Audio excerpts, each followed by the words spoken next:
Chef Andrés, welcome back to The Daily Show. Thank you for having me.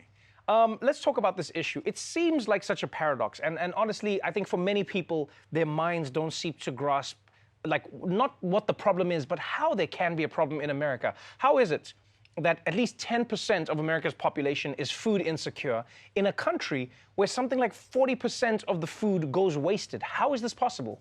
So, Trevor, this is the conundrum we're facing, not only in America, but around the world. The problem of hunger is real. What happened is we don't know people that are hungry, right? Because if you and I, we know them, the problem is fairly simple. We share with them what we have, and the problem is solved. So hunger is a problem that actually has a very simple solution.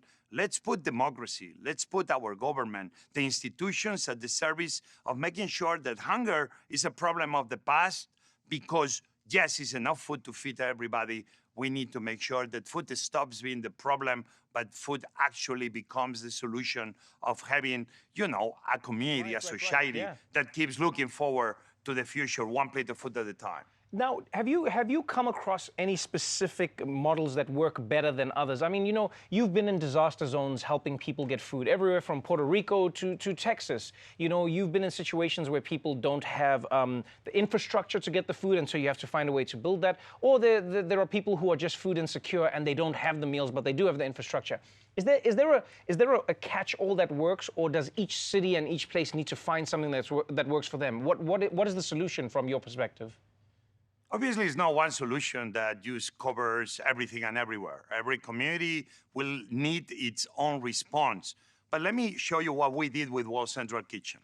In a moment that the entire restaurant system was shutting down all across America, what we did at World Central Kitchen was very simple. If you need to stop a fire, you send the firefighters. If you need to feed people, who you should be putting in charge of achieving this? Cooks, restaurants. How many tens of thousands of restaurants we don't have in America? In a moment that they were shut down, what World Central Kitchen did was simple. Let's partner with them. We had more than 3,000 restaurants in our system. Wow. And let's, one restaurant at a time, be feeding the elderly homes, the homeless shelters, the hospitals, whatever was in need of plate of food. What we did was keeping the system working.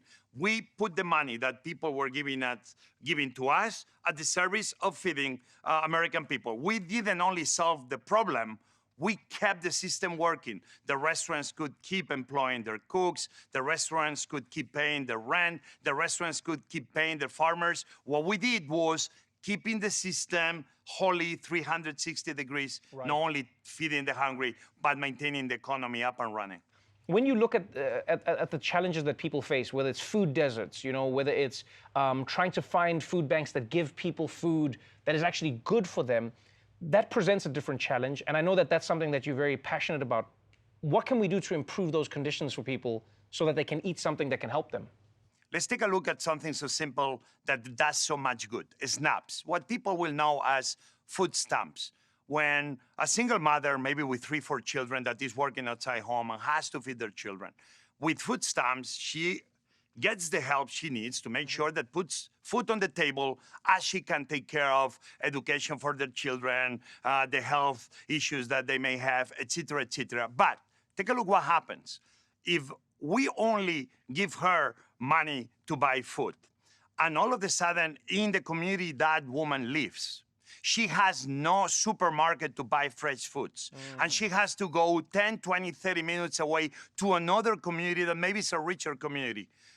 If all of a sudden we make that the federal government supports the ending of food deserts in America, that woman will be able to buy locally with the same money of solving the problem of hunger. We are helping the economy to become more productive, creating jobs, helping that woman to live in a community that actually she's proud of. All of a sudden, we don't only end hunger, we don't only end food deserts, but we make one community at a time better. This is a way we need to start thinking in smarter ways to end hunger. Not only use throwing money at the problem, but investing in smart solutions that make one community at a time better. I love that. I mean, just showing how like the food chain impacts every single aspect of society, and if we figure that out, we can help to try and impact more parts of society. Chef Jose, thank you so much for joining me again on the show. Good luck with everything that you're doing. You know, at the end of the show, we're going to give people information on how they can help with your organization, which may end up helping them one day. So thank you so much for taking the time. Trevor, thank you. Let's all think about building longer tables, not higher walls, and the world will be a better place.